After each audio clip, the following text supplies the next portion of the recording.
Back now with a look at the results coming out of India's election. More than 1 billion people are eligible to vote. So the election itself has taken 6 weeks, which came in the middle, though, of a deadly heat wave across the country. The current leader, Prime Minister Narendra Modi, is expected to win a rare third term, although it is actually looking closer than expected.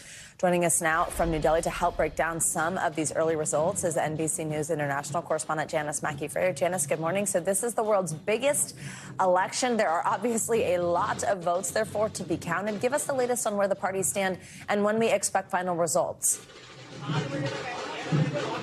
Well, election officials are saying that there was record turnout for voting, more than 600 million people. And in that sense, it makes this the world's largest election in world history.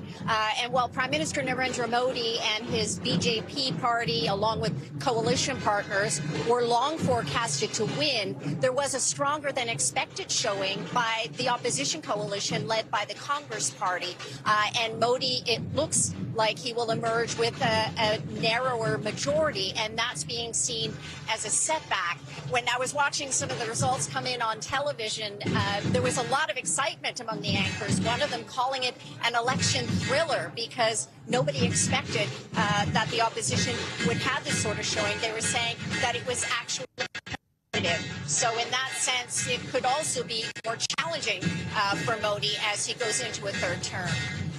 Yeah, while he is such a popular leader, an approval rating of 74%, critics argue that Mr. Modi's time in office has been bad for human rights and for minorities like the country's Muslims.